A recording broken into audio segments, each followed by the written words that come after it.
À la fois plongeur et spéléologue, Francis Le Guesne, 33 ans, consacre sa vie depuis plus de 15 années à l'exploration et l'étude des réseaux souterrains noyés qui font partie du patrimoine d'eau douce du monde entier.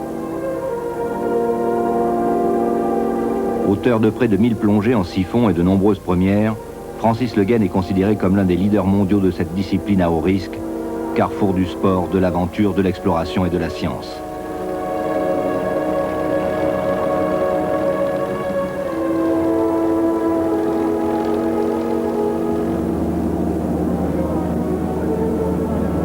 Au mois d'octobre dernier, il s'intéresse à la fond de Champ d'Amois, une résurgence captée pour les besoins en eau de la ville de Vesoul, en Haute-Saône, un petit lac profond de 6 mètres, mais qui constitue le débouché d'un réseau souterrain noyé, estimé à 15 km de profondeur.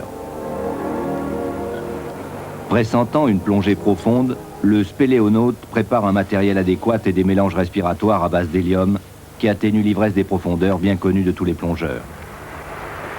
Indispensable aussi de prévoir un long câble étalonné tous les 10 mètres pour connaître d'une part la distance parcourue, mais surtout de pouvoir retrouver son chemin dans le labyrinthe souterrain. Tu vas remonter sur la dune que tu as vue ou tu vas regarder avant?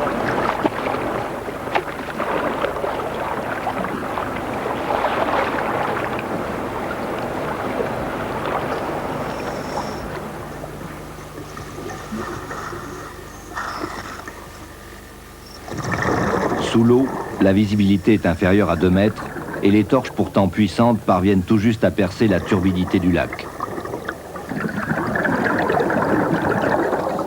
Le Guesne découvre au fond du petit lac une galerie descendante d'où jaillit l'eau sous pression.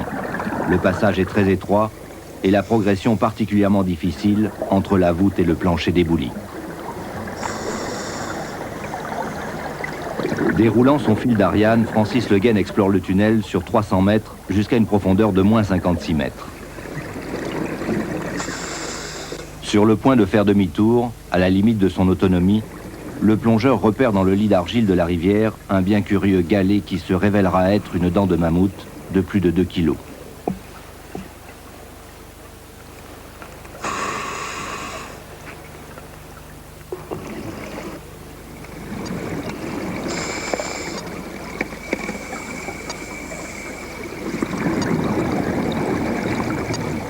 Et l'exemplaire n'est pas unique. La galerie apparaît bel et bien comme un véritable ossuaire.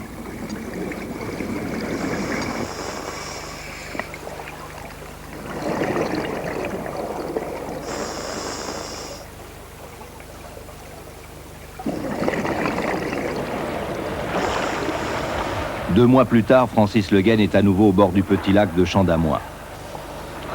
Les eaux sont à l'étiage, la température de l'eau est de 8 degrés, mais celui que l'on surnomme le Livingstone des profondeurs pense bien que se cache dans les entrailles de la Terre un véritable trésor préhistorique.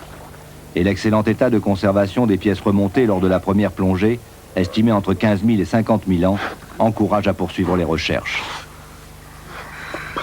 Ok. Tu le prends à moins 12, tu le portes à moins 21. Oui. Et on prend l'oxygène pur à 12 mètres. D'accord.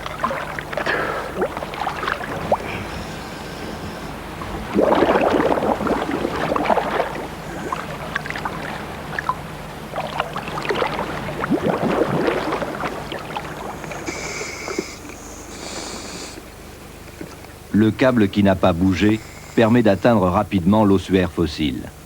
La visibilité est toujours aussi mauvaise.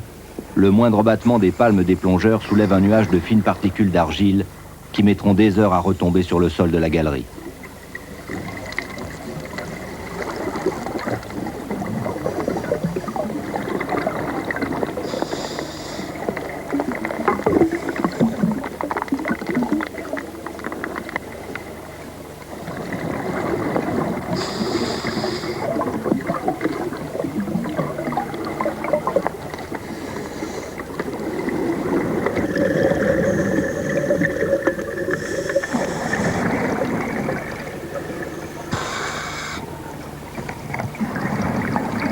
Francis Le Guesne avait vu juste.